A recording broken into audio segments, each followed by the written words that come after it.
حي على الصلاة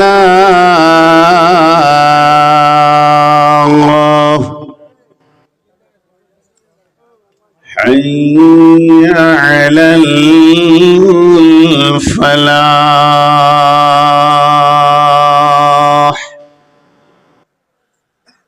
حي على الفلاح মানে কি আল্লাহ তাবারাক ওয়া তাআলা তার গোলামকে বলছে, হে মুআজ্জিন, তুমি আমার গোলামদেরকে ডেকে দাও, তাদেরকে বলো হাইয়া মানে এসো, আলাল ফালাহ মানে সফলতার দিকে এসো।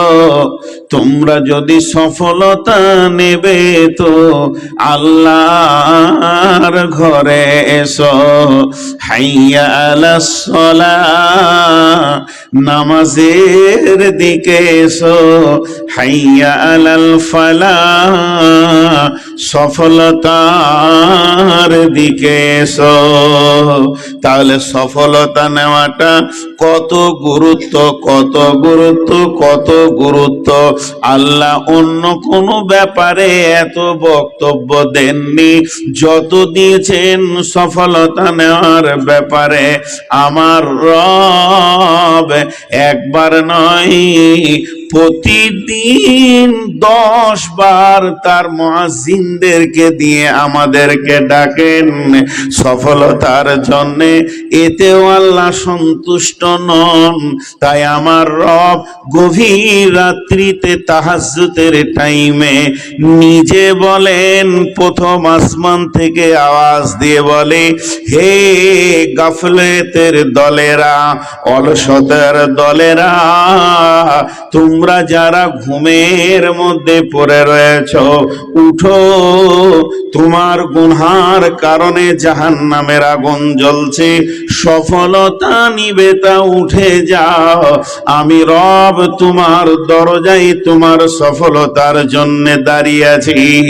অতএব এটা এমন একটা গুরুত্বপূর্ণ বিষয়।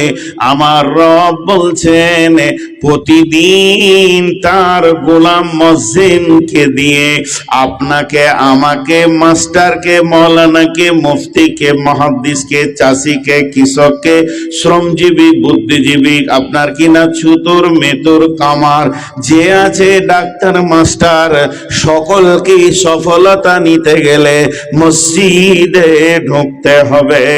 তুমি যে কোনো শ্রেণী হও না কেন, লিবার হও চাই মজদুর হও, সফলতা নিবে তো আয়। এটা এমন একটা অফিস, এখান থেকে সফলতার বন্টন হয় এবং প্রতিদিন সফলতার জন্য ডাকা হয়। একবার নয়, দুইবার নয়, 10 বার ডাকা হয়। সেই সফলতাটা কোন জায়গায়? ওখানে পৌঁছালে দুনিয়াতে সফল, কবরে সফল, কিয়ামতে সফল, পুলসিরাতে পার হয়ে জান্নাতুল ফেরদাউসে পৌঁছিয়ে আল্লাহর মুলাকাত ঘটে যাবে। এর থেকে সফলতা আর কি হতে পারে?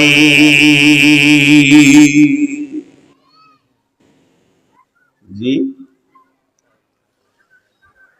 ভাইয়া, আজকের কথা খুব গুরুত্বপূর্ণ হবে।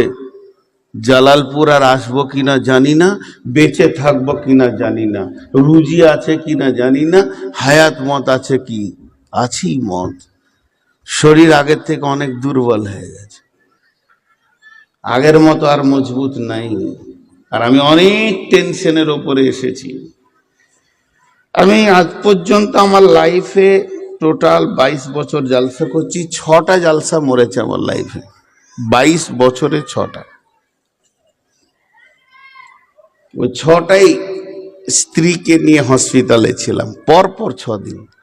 তার মধ্যে 3 দিন লোক ভালো ব্যবহার দিয়েছে। আপনাদের হবিবুর রহমানের জালসা মরেছিল জালালপুর, মালতীপুর, জালালপুর, আর একটা নমুনিয়া মরেছিল, আর একটা। তো ওরা 3 জন পরের দিন খোঁজ নিয়েছিলেন যে কেমন আছে, ভাবি কেমন আছে হসপিটালে।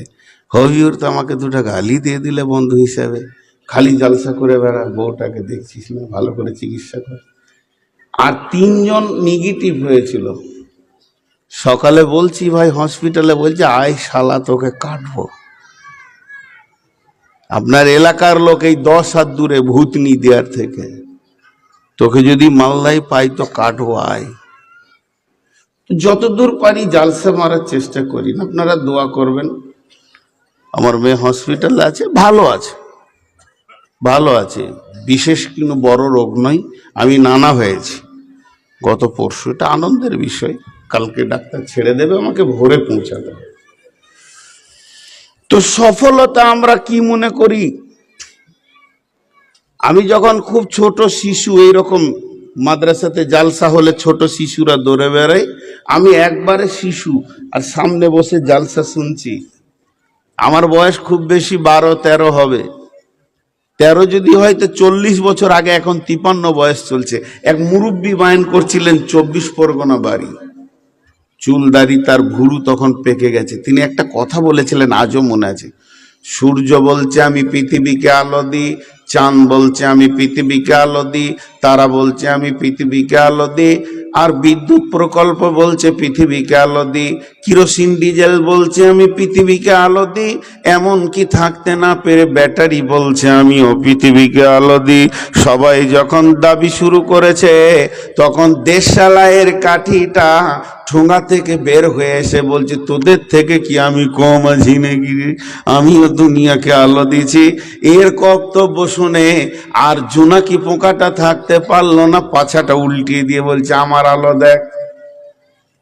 তার মানে আলো দেওয়ার দাবি সূর্য থেকে জোনাকি পোকা পর্যন্ত সবার। একজন 5 ওয়াক্ত নামাজ পড়ে মন ভরে না, তাহাজ্জুদ পড়ে, চোখের পানিতে কাঁদে, বলে বন্ধু তুমি এত গভীর রাতে কাঁদছো কেন? বলে আল্লাহর রাসূল বলেছেন ওয়াজাদুলুন যাকারাল্লাহ খালিয়ান ফাফাজাত আইনুহু। ওই লোকটা আরশের ছায়াতে থাকবে যার গভীর রাত্রিতে রবের সামনে চোখের পানিতে কাঁদে, তাই আমি উঠেছি। আর একজন শুধু 5 ওয়াক্তে নামাজ পড়ে বলছে আমি সফলতা নিব। কিছু লোক আছে শুধু জুমা পড়ে আর জানাজা পড়ে, তারাও ভাবছে আমরা সফল। এমনও কিছু মাল আছে শুধু জানাজায় যায়, তারাও বলছে আমি সফল। কিছু মাল মুসলমানের ভিতরে এমনও রয়েছে শুধু ঈদ দুটো ছাড়া আর তাকে দেখতে পাওয়া যায় না, সেও বলছে আমি সফল। এর ভিতরে এমনও কিছু রয়েছে 2-3 বোতল সকাল বিকাল খায়, সেও বলছে জান্নাতটা তোর বাপের নাকি রে। সবাই বলছে ঢুকবো, তো পাবে কে? জি, কামিয়াব কাকে বলে মানুষ বোঝে না। কামিয়াব কাকে বলে? মাধ্যমিকে ভালো রেজাল্ট, বাহ বাহ বাহ বাহ বাহ, সবাই বাহ বাহ দিচ্ছে, বাহ বাহ দিচ্ছে, বাহ বাহ দিচ্ছে। জি, একটা হচ্ছে কাবেলিয়াত আর কবুলিয়াত।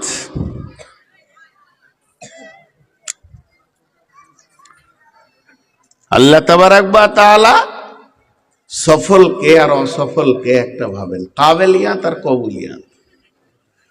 আমাকে বাংলাদেশে 63 জেলা চেনে, আমাকে আসাম চিনে, ত্রিপুরা চিনে, মেঘালয় চিনে, মিজোরাম চিনে, বড়োল্যান্ড চিনে, আমাকে পশ্চিমবঙ্গ, ঝাড়খণ্ড, বিহার চিনে। শুধু তাই নয়, নেপাল চিনে, ভুটান চিনে। আমি একজন আন্তর্জাতিক বক্তা। সবাই বলছে বাহ বাহ বাহ নূর মোহাম্মদ, তোর কত দাম। গোটা বেঙ্গল বলে, গোটা বিহার বলে, গোটা ঝাড়খণ্ড বলে আমি ফুলে গেছি, আমার মতো দামি কেউ নাই। কিন্তু সারা পৃথিবী আমাকে দামি বললেও একজন আমাকে দামি বলে না, তিনি হলেন আল্লাহ। তার নজরে আমার কোনো মূল্য নাই। তিনি বলছেন উলাইকা কাল আনাম বাল হুম আজাল, তুই চতুষ্পর প্রাণীর থেকেও নিকৃষ্ট হয়ে গেছিস। এই জীবনের কোনো মূল্য নাই, কোনো মূল্য নাই, কোনো মূল্য নাই।